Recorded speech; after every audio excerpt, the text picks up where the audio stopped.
Secondhand Smoke, the Science, and Big Tobacco's Smokescreen. I'm Jessica Havlack, and I'll be organizing the webinar today. Just a few housekeeping items before we start. You're all muted for the duration of the webinar, but if you do have questions for Dr. Hurt, you can enter them into the questions pane on the right-hand side of your screen.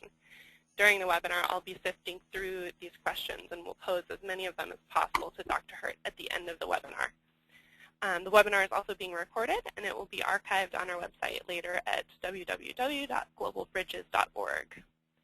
So today we are lucky to hear from Dr. Richard Hurt, who has focused his career on tobacco dependence and improving treatment for smokers. Dr. Hurt's experience in clinical trials has led to pharmacologic interventions that are considered to be at the cutting edge of the field. He was the first witness for the state in the historic Minnesota tobacco trial of the 1990s, which transformed global tobacco control. And most recently, Dr. Hurt has led our international initiative here at Global Bridges to train healthcare professionals in treating tobacco dependence and advocating for tobacco policy change. Dr. Hurt received his MD from the University of Louisville in Kentucky and did his internal medicine fellowship at Mayo Clinic, after which he joined the faculty of Mayo in the Division of Community Internal Medicine. He chaired that division for 10 years and became a professor of medicine in 1995. Dr. Hurt is the director of the Nicotine Dependence Center, which he helped to found in 1988. Since its inception, the center has treated over 50,000 patients with a variety of services ranging from individual counseling to an intensive residential treatment program. The center's education program provides a range of trainings and certifications in tobacco treatment and holds an annual conference for healthcare providers. The center's research staff has conducted scores of research projects, and Dr. Hurt is author or co-author of over 200 scientific publications. So without further ado, I will turn this over to Dr. Hurt.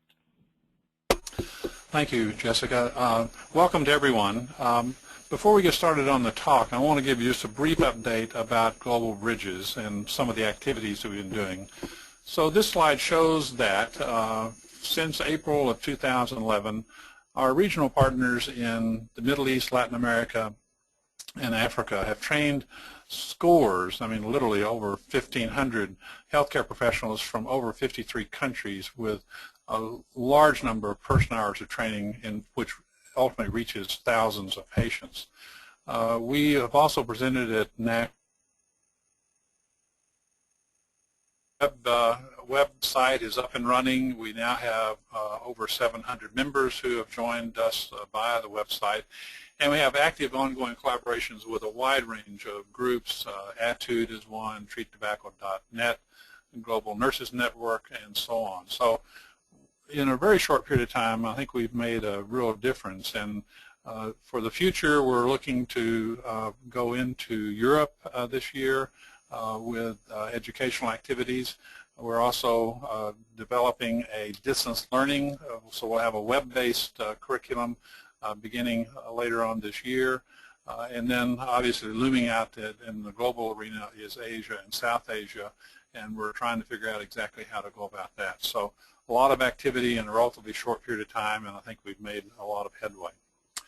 So let's go to the topic at hand, secondhand smoke, the science, and I'm going to tell you about the science, but also I'm going to tell you about Big Tobacco's Smokescreen and what they have been doing over the last several decades to try to create doubt among the mind of the public about the seriousness of secondhand smoke.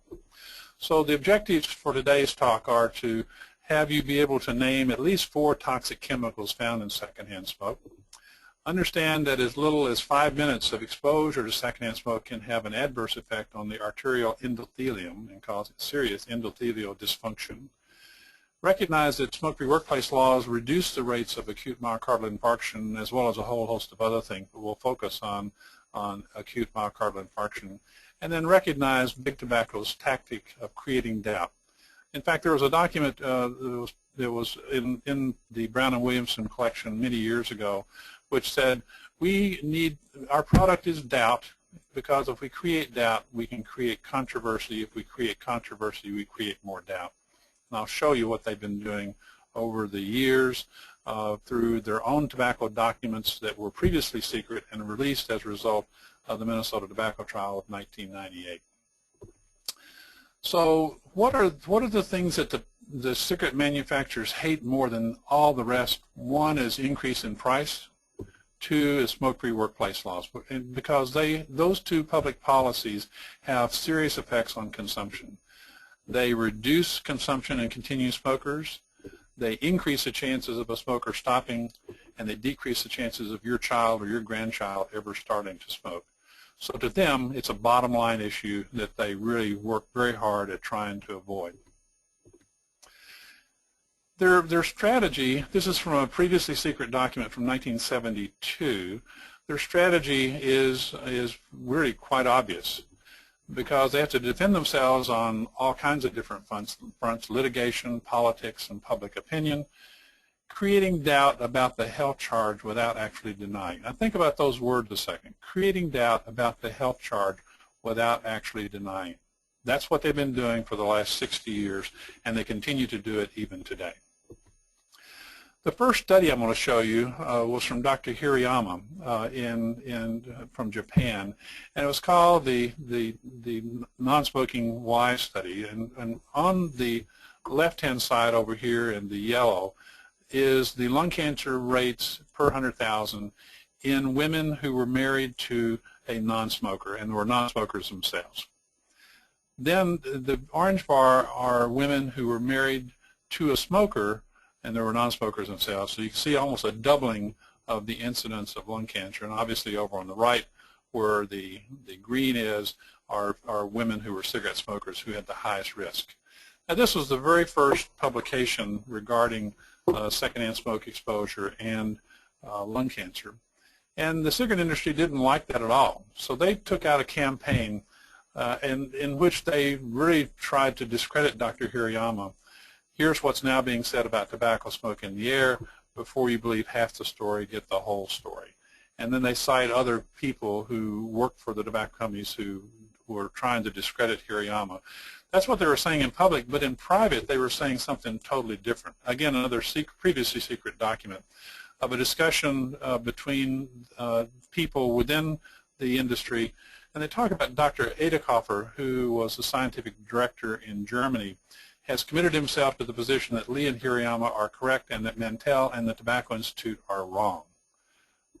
And they believe that Hiryama is a good scientist and that his Non-Smoking Wise publication was correct. So internally they knew that he was right, that he had done very good science, but externally they were trying to discredit him. He goes on to talk about that Edekhofer had a strong statement that Hiryama was correct and the Tobacco Institute knew it.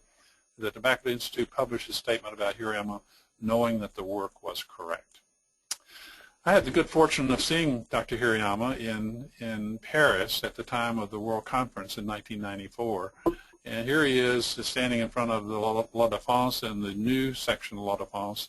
And here I am back in the back, a much younger looking person. Dr. Leland Fairbanks is over here on this side, and Professor Kenneth Offord is in front. He was our statistician here.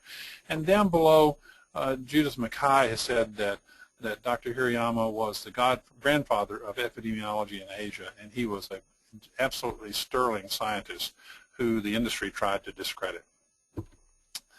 So going forward, then, to try basically confirm what Hiryama had found many years ago was a study from China of over 70,000 non-smoking women.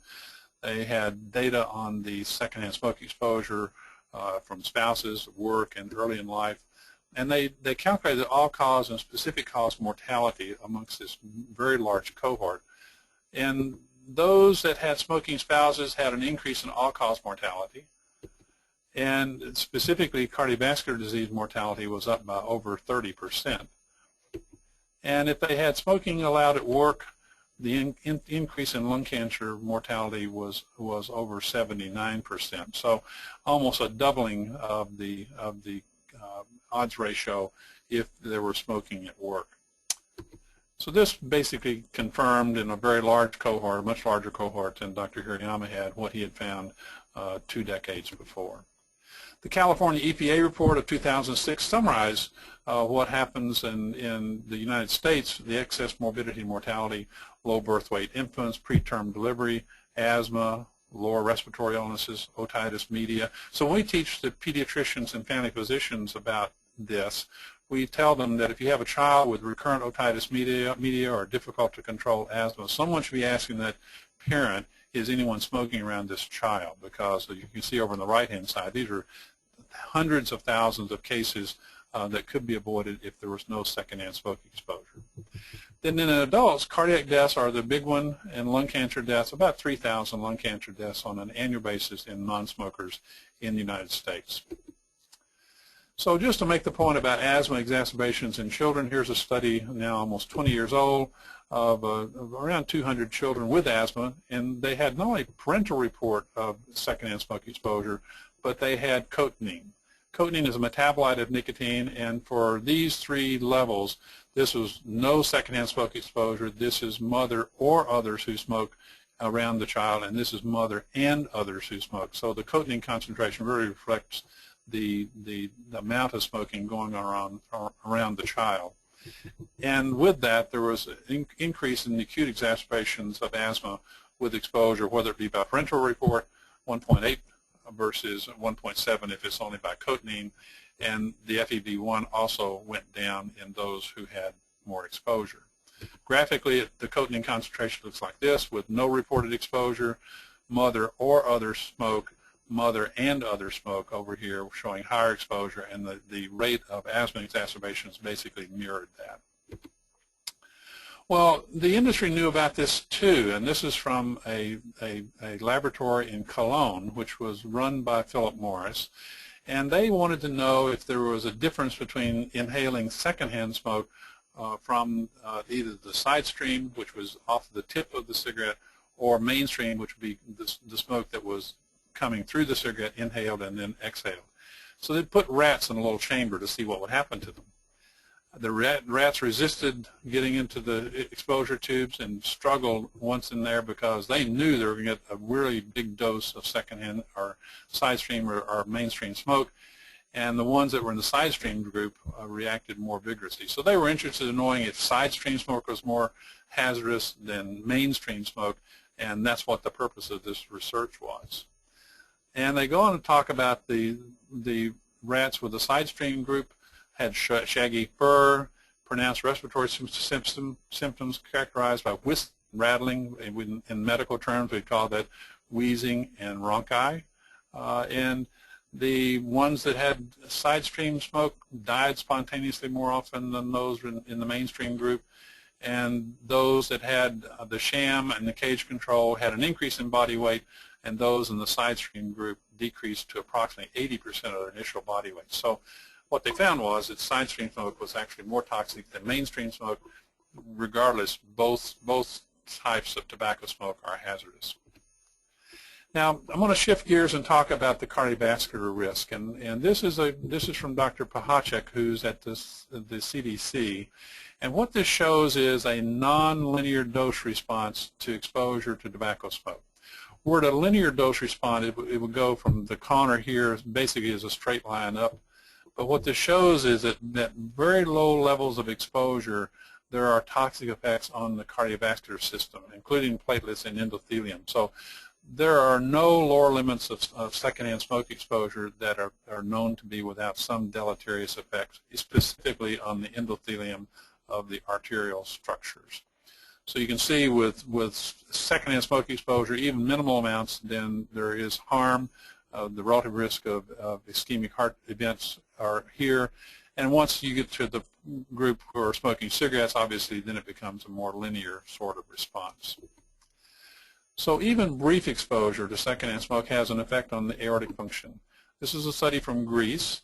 Had non-smokers and smokers who were undergoing cardiac catheterization for chest pain, which had been ruled out for an acute MI. There was a catheter placed into the aorta to measure the pressure and the diameter. And then there was secondhand smoke exposure of 5 minutes versus smoking one cigarette versus sucking on a straw.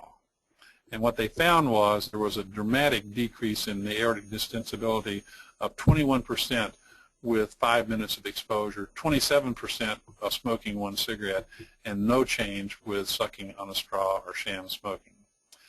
This is one of the first studies to show this, and the little micromanometer they use is shown here, was able to measure the pressure and resistance across the aorta and the descending aorta. There are other acute effects that are seen. This is a study of again, smokers and non-smokers, and they did transthoracic Doppler echocardiography to measure the coronary flow velocity reserve.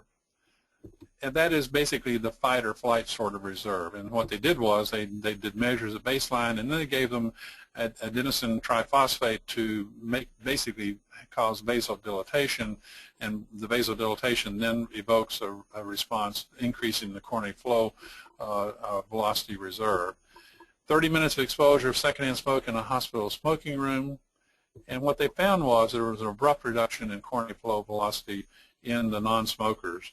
It was already reduced in the smokers to begin with, but in the non-smokers there was a dramatic and abrupt reduction in coronary flow velocity reserve. Here it shows graphically, up here is the non-smoker, 30 minutes of exposure later they look exactly like a smoker. So again, this non-linear dose response that I showed you earlier comes about very quickly with very minimal amounts of exposure. Only 30 minutes of exposure caused that sort of reduction.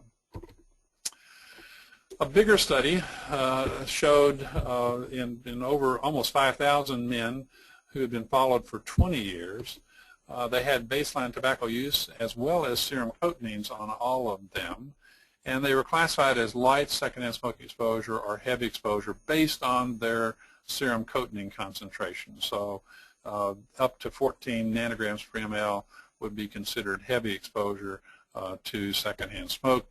The hazard ratio for the heavy secondhand smoke exposure, especially in the first and second 5-year follow-up, is almost 4 times higher with heavy exposure and almost 2 times higher in the second 5-year follow-up. So the rates of heart disease went up dramatically in those with heavy secondhand smoke exposure, and actually it's almost the same risk of people who are light smokers, smoking between 1 and 9 cigarettes per day.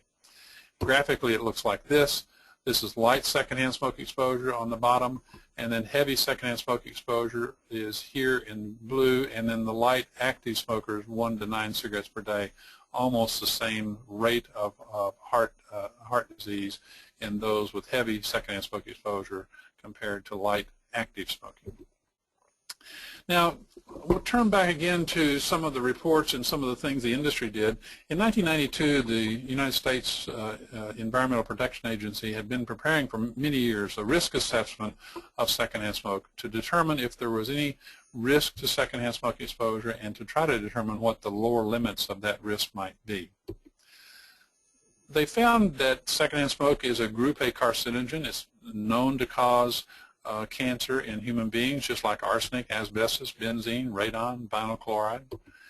They determined that there are about 3,000 lung cancer deaths per year in non-smokers just because of secondhand smoke exposure. Lots of new asthma cases.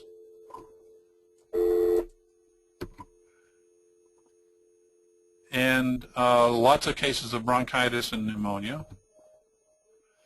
Smoke-free workplaces reduce the secondhand smoke exposure, but that's the only way that will work. And ventilation does not cause a decrease in secondhand smoke exposure. So what are some of the things that are bad things in cigarette smoke? Arsenic, benzene, cadmium, chromium, cresol, formaldehyde it's embalming fluid. There's lead, polycyclic aromatic hydrocarbons, vinyl chloride, polonium-210. Remember polonium-210 from a few years ago? Well, if you don't remember, it's here.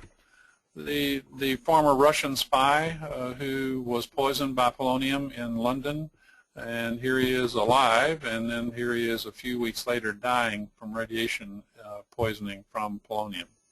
So those are just some of the constituents that are found in tobacco smoke, many of which are group A carcinogens all by themselves.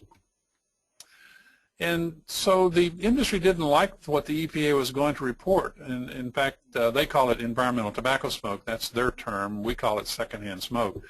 And they said this is probably the single most important challenge we currently face. That is the EPA report.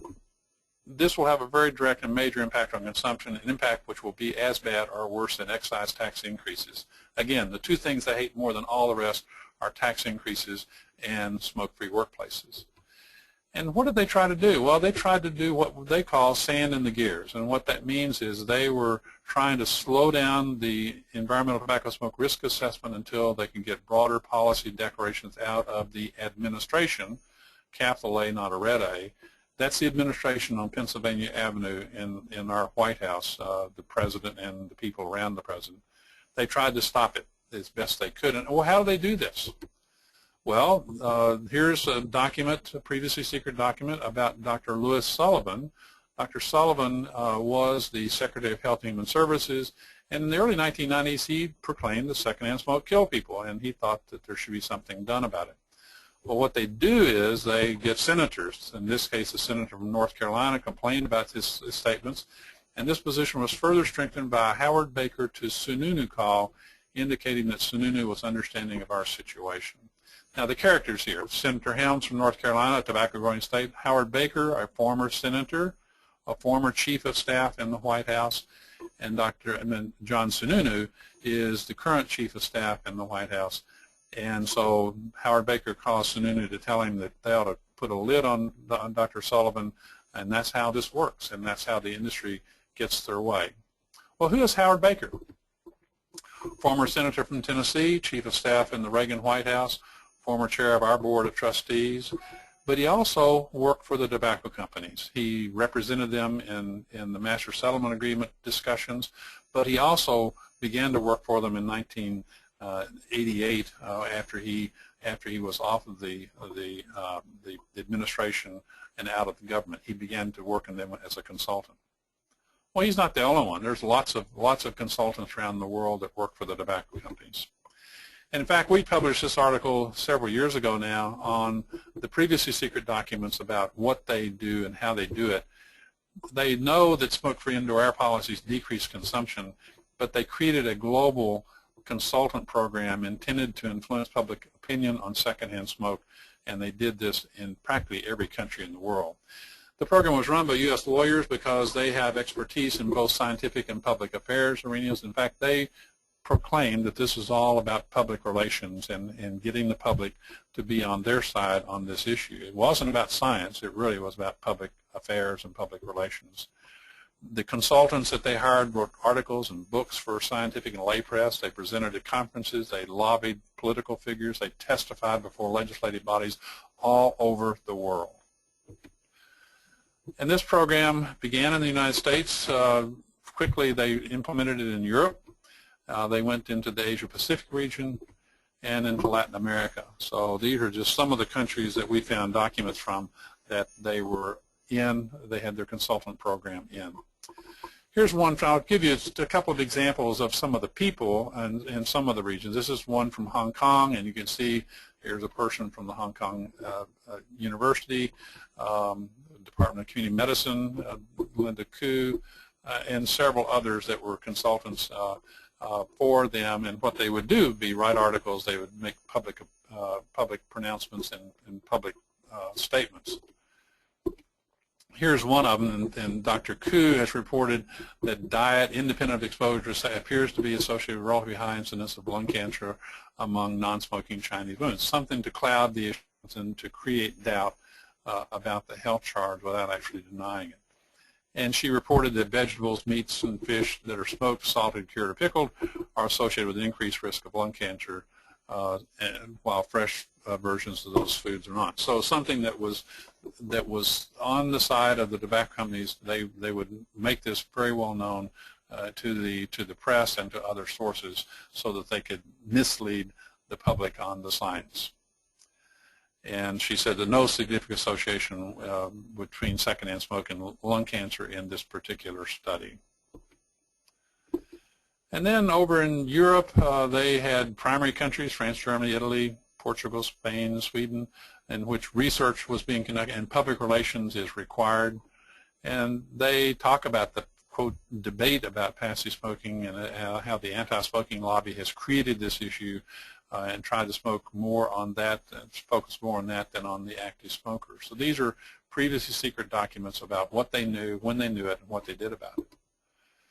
And then they found a group, Hazelden, Europe, who tested a few hundred people in northern England, had them wear a special device to measure the amount of exposure to tobacco smoke. And this test demonstrated that the actual levels of secondhand smoke exposure are minimal. And so what they do with data like this, then they make it something that they want to get into the media. And the media likes to have information like this because it's contrary to the conventional wisdom that's in the science. So in Spain, they had an objective to demonstrate the superiority of this method over epidemiologic studies, and they then would publicize that and make it known by creating media interest, and they did that back in the 1990s. Well, what does this do? Well, they try to win influence by having contact with these leaders in various segments of the community, by building good relations with media contacts. And what they tried to do is to re-socialize smoking and to use all their power and marketing and expertise to promote the fact that smoking isn't as bad as everyone says it is, in order to get better regulatory laws for them and to basically exploit the idea of consumer freedom. Then in Latin America, this project was funded by both BAT, British American Tobacco, and Philip Morris. Had a budget of almost $1 million, almost $250,000 for retainer agreements with consultants. And the consultants were spread out over Latin America. Here's just a partial list of some of them that were in the project. These are Chilean consultants. And I don't know if any of them are still alive today or if we have anyone from Chile on this webinar, but if you want to know more about your own country, you can just go to the Legacy Library at the University of California, San Francisco, and do searches on your country for documents that relate to your country, and you can find things like that we have and like this investigator did. And the documents look like this. This is the one about Chile.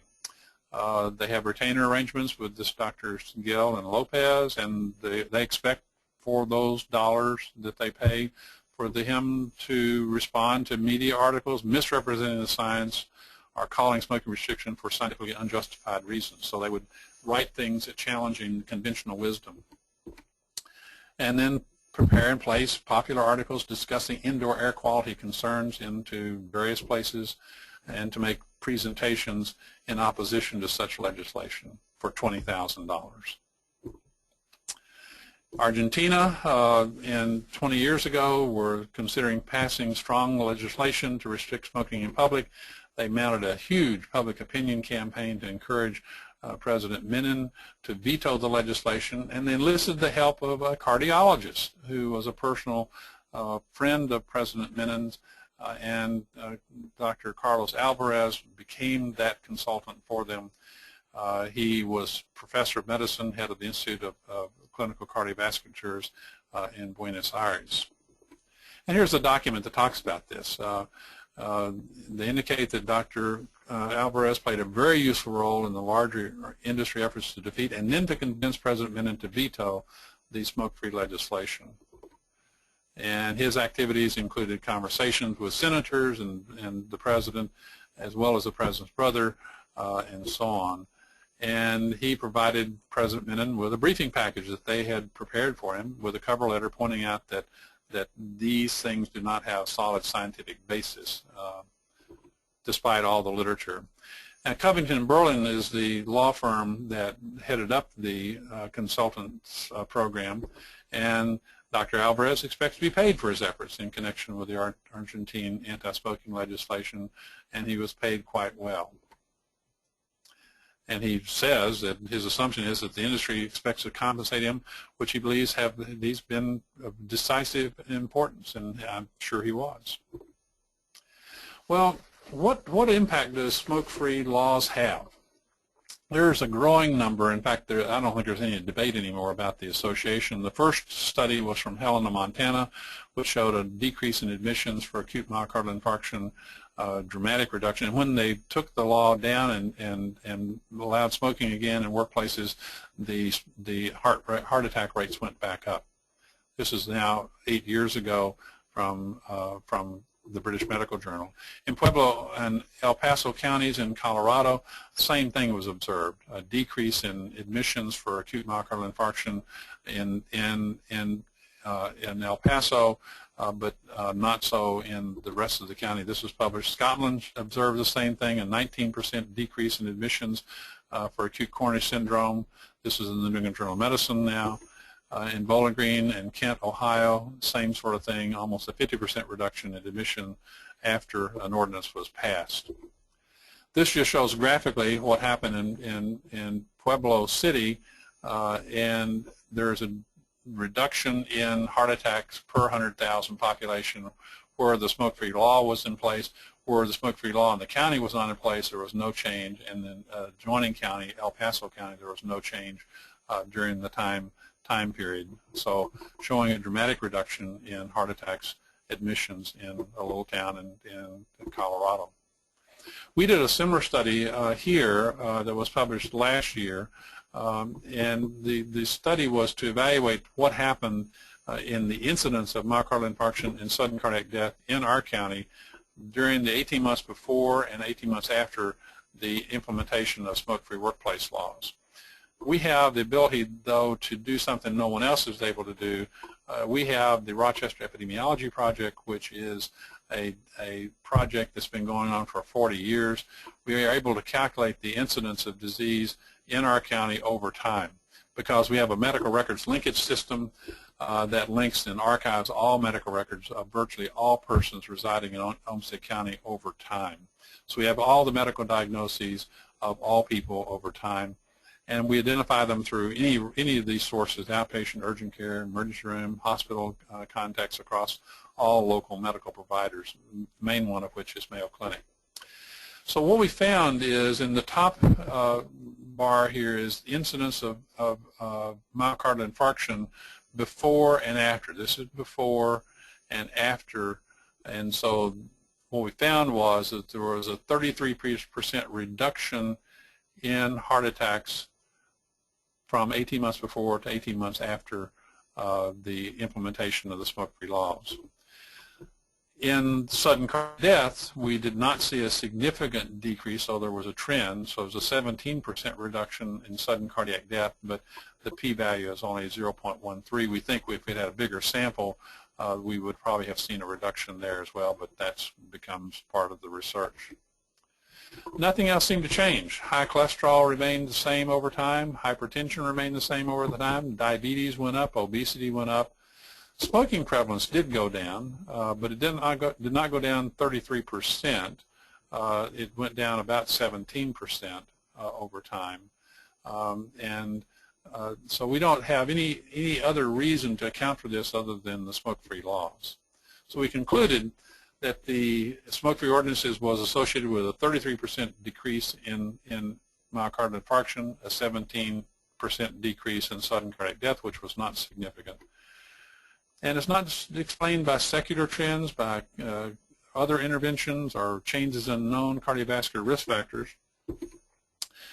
And we think that secondhand smoke exposure should be considered a modifiable risk factor for both MI and sudden cardiac death, and that all people should avoid secondhand smoke exposure, but people with known cardiovascular disease should have literally no exposure to secondhand smoke because it is too dangerous. So how could this be true? What are the biological plausible reasons why this could be true? We've already showed you there's a nonlinear dose response to secondhand smoke exposure. There are obviously people with pre-existing coronary disease that do not know that they have it, and the ones that do have it, that we know that they're at increased risk. We know that secondhand smoke causes platelet adhesion, aggregation and adhesion. We know that it causes endothelial dysfunction, both in the coronary circulation and in the larger vessels like the aorta. and it causes a decrease in the coronary velocity reserve, all of which add up to why this could be true. There are other things that are going on, but these are the main things that occur.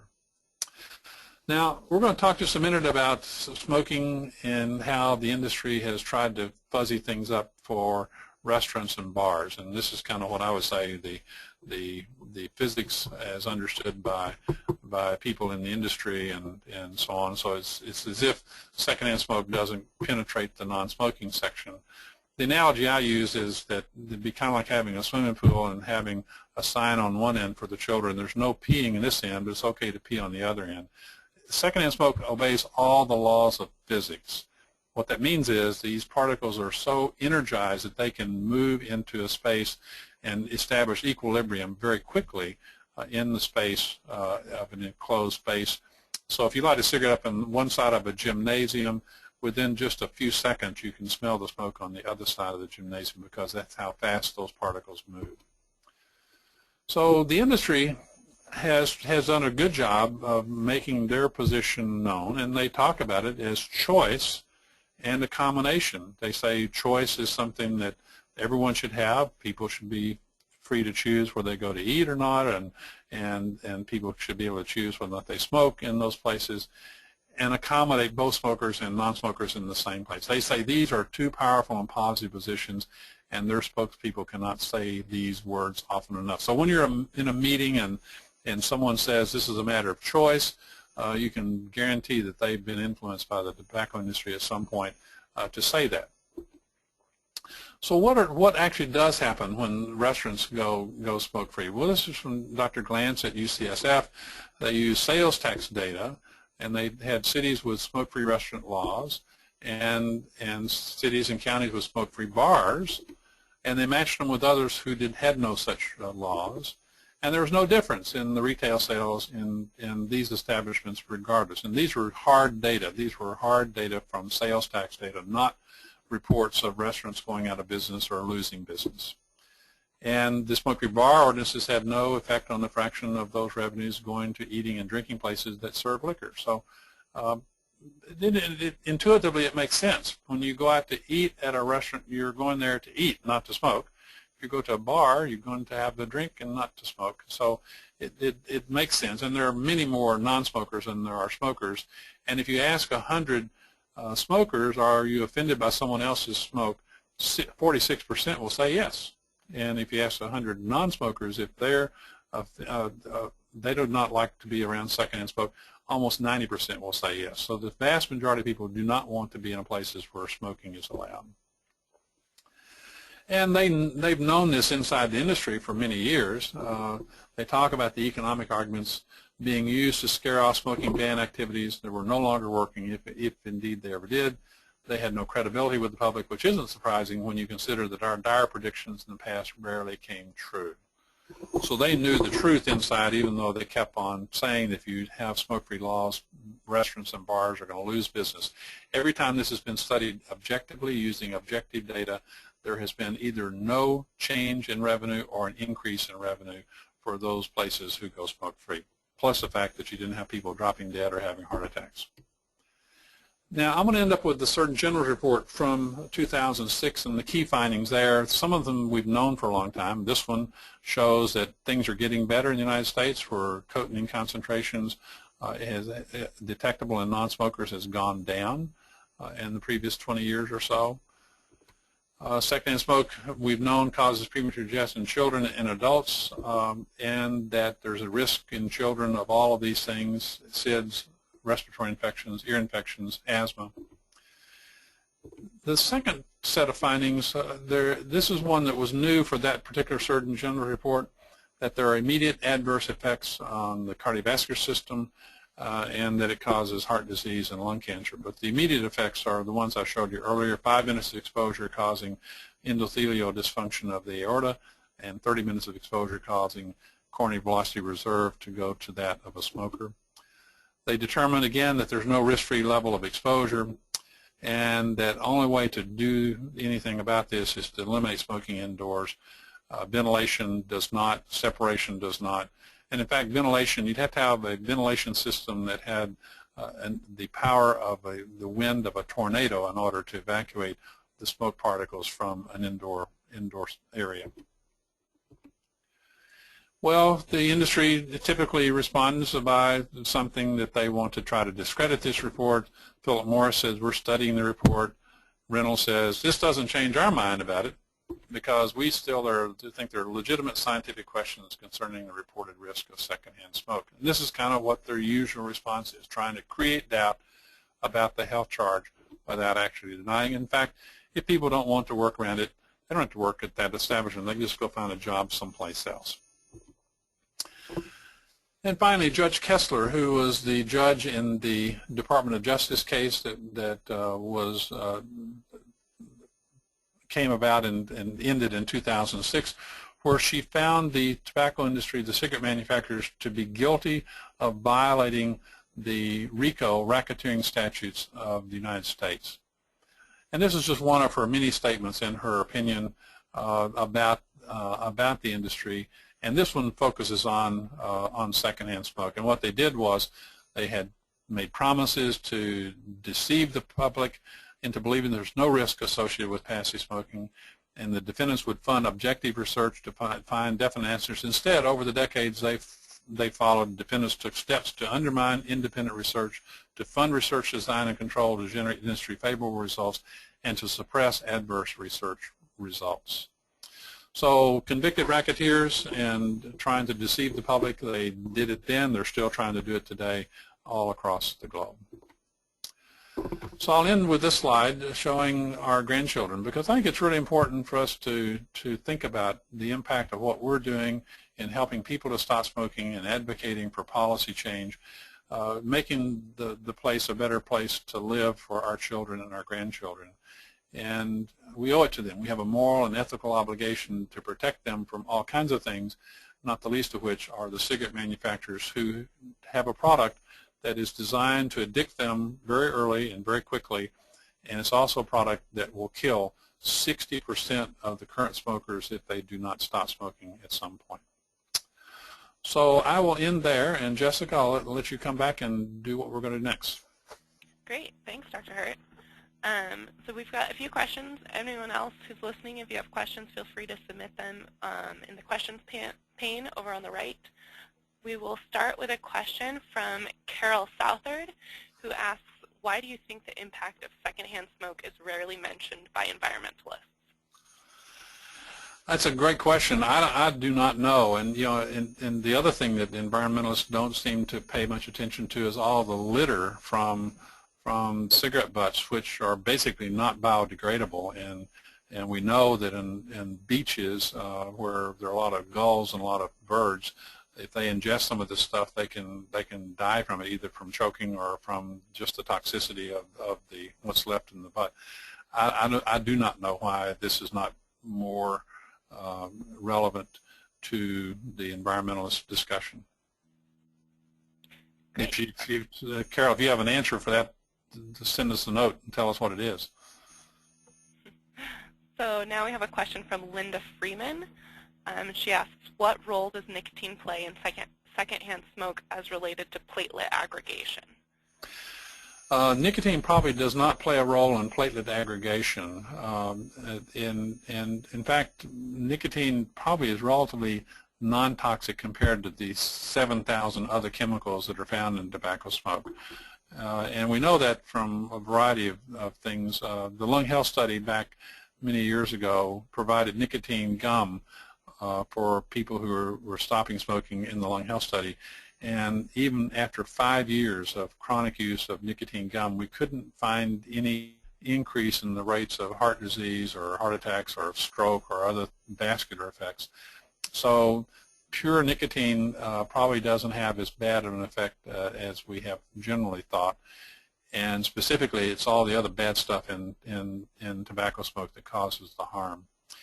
As far as nicotine, it can, if it's in the environment, and one place where it does get converted to nitrosamines is when we call it third-hand smoke, when it interacts with with nitric oxide in the atmosphere. So, and that can linger on for many months actually. So if you're in a hotel room and you can smell the residue of tobacco smoke, you're exposing yourself to some pretty toxic things, even though you can't see it. It still lingers around in the upholstery and in the carpeting and such. Okay, so Marnie McDowell has a question asking whether there is a reference regarding the ventilation issue and the perception that ventilation does safely clear the air. I'd have to go and look. If she wants to send me an email, I can find her reference. Actually, the best reference would probably just go straight to the Surgeon General's report of 2006, and it'll be in there. But if you can't find it in the Surgeon General's report of 2006, just have her send me a note, and I'll find it for you. All right. Lissa Ralston asks, she's giving us a commentary that there are efforts and studies showing the toxicity of cigarette butt litter in water, and that this needs more publicity. And this is from UCSD. So thanks for that, Alyssa. Kara, excuse me if I'm pronouncing your name wrong, but Kara Sitrowski asks, does secondhand smoke predispose children and teenagers to nicotine addiction? Meaning, does it increase the number of nicotine receptors in the brain? That's a great question. In fact, there's a study that was, I think, a year or two ago that shows that there is an effect of secondhand smoke on the receptors. Whether or not it leads to nicotine addiction is the second part to the equation. The study I'm talking about is from UCLA, Dr. Brody, who was one of the first ones to do a PET imaging scan to show the nicotinic receptors and their saturation with relatively small amounts of cigarettes. Three cigarettes will saturate the entire system.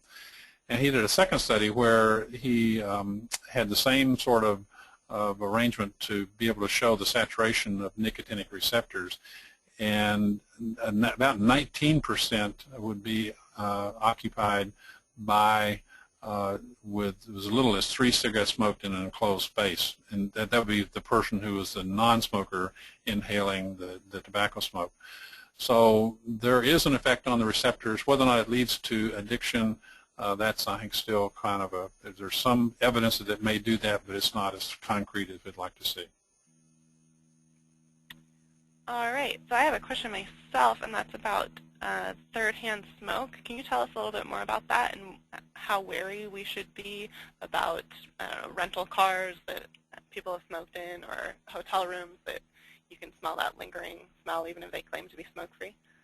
Well, there's less evidence about third-hand smoke than there is about second-hand smoke, but there's emerging evidence that it is toxic, and the residue continues to interact with nitric oxide in the environment to increase the number and percentage of nitrosamines that are present. So then that effect goes on for several weeks or even longer. I think there is an effect. We just have, like the study I showed you where they measured endothelial dysfunction, no one's done a study like that with third-hand smoke. But as I mentioned, there's no lower limit of second-hand smoke exposure that is without risk. I think the same thing is probably going to be true of third-hand smoke once we are able to measure things with more precision. Great. So Linda Freeman asks, in regards to people who live in apartment complexes, how significant is secondhand smoke exposure in units in the building? I think it's significant, and there's a move in a lot of places to eliminate that. Again, there's a nonlinear dose response. So as little as 5 minutes of exposure is going to cause some endothelial dysfunction and some platelet adhesiveness. So I think it is clear that there's no way to evacuate an enclosed space with ventilation or separation, and a lot of apartments have common ventilation systems, so you have and it also goes underneath the doors and through the cracks. In fact, when our campus went smoke-free in 1987, The last group to go smoke-free was the adult addictions unit, and they had sealed off the bathroom into a patient room, which they then allowed smoking in. They had odorizers and all kinds of things that they tried to minimize exposure. When they opened up the bathroom, when the place went smoke-free, there were tar stains all over the previously white fixtures. So even a room that was locked in place where there was a lot of exposure, it goes underneath the doors. It's ubiquitous. It goes everywhere. It obeys all the laws of physics and occupies in equilibrium whatever space it's exposed to. Great. Do you have any advice for people on using tobacco documents to inform their research? Yes, I think it's a great resource, and what if someone wants to read about the impact that the Minnesota tobacco trial had, we wrote an article in the Mayo Clinic Proceedings in 2009 about the legacy of the Minnesota tobacco trial. And what happened was that in the Minnesota tobacco trial, that the companies just dumped a lot of documents that had nothing to do with Minnesota into the depositories, not realizing that these things were going to become public after the trial was over and after the judge ruled that they had to be made public. The other thing that happened in Minnesota was that the settlement called for any new documents discovered in U.S. litigation had to be placed into the document depositories, and that included the Department of Justice case that ended in 2006. So it doubled the size of the document cache that we have.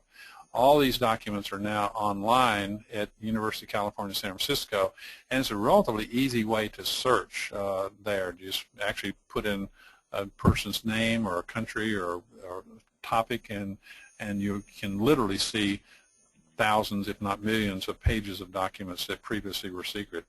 And I find it informative for patients to understand what this industry was about. I mean, they're convicted racketeers. That was what Judge Kessler found, and though the Department of Justice at that time tried to strip away the case and make it so it was not as strong, she stayed with it, and this year has demanded that they make an apology and correct a lot of the misinformation that they put out there by admitting that nicotine is addicting, the product causes harm, and several other factors. So I think tobacco documents are helpful, and especially in other parts of the world where much of these things are not known. But there are documents there because the way the industry dumped them to begin with. Great. So it looks like that is all the questions that we have. If anyone else has a question and wants to send it in right now, that's great. Or you can later send an email to info@globalbridges.org, and we can get your questions answered. So I've got a little case, and let's let them see a case that kind of amplifies this. But first of all, I want to leave you with this thought. No matter how innocent they appear, the industry cannot be trusted. This is a proverbial wolf in sheep's clothing. So here's the case. 63-year-old Mayo physician who stopped smoking a long time ago, has a strong family history of coronary disease, asymptomatic, regular exercise echo because of his family history and because of high cholesterol. And he had a positive exercise test that led to having a coronary angiogram that looked like this, with this showing one vessel with severe stenosis up here, 90% stenosis, some other stenosis here. So you're advising this person. So what would you do to him? How about going out to eat in a restaurant or bar where smoking is allowed? It's not a big deal, not to worry. If you start having chest pain, make sure you have your aspirin to take. Maybe it's better you should completely avoid secondhand smoke exposure, or eat at home or at McDonald's where it's smoke-free. So I hope everyone got this answer C, because that's the correct answer. So secondhand smoke for people with known coronary disease, they should avoid completely. Well, this person went on to find had 3 vessel disease, including the right coronary circumflex and the first diagonal, and was offered either bypass surgery or angioplasty and stents, and ended up having angioplasty and 7 drug-eluting stents, and taking all kinds of different medications now, including Plavix and aspirin, at a total cost of almost $100,000. And the same artery showing post-stent, showing complete normal, 100% open arteries after the stent. Okay, so now what do you tell him about eating in a restaurant or bar where smoking is allowed? You're fixed, not to worry. Make sure you don't forget your plate. Plavix and aspirin, you wouldn't want your platelets to aggregate. Oh, go ahead and eat at McDonald's. It's smoke-free, and not to worry about Big Macs or French fries. You are fixed. Or maybe you should urge your city council to make all workplaces smoke-free. So if you didn't get this answer to the last one, then that's what you should be doing. So secondhand smoke exposure is something that we all can get involved in, advocating for smoke-free workplaces, and I think that's what we all should do. So thank you all for coming to the webinar. I hope you got something out of it, and we look forward to future ones. We're going to begin having these fairly regularly now. Jessica and her team are going to help us with this, and that's going to be, we'll be doing more of these as time goes on. Have a nice day. Jessica? Oh, I was just going to say the next one should be towards the end of May or early June, so you can look out for that. Yep. Thank you all.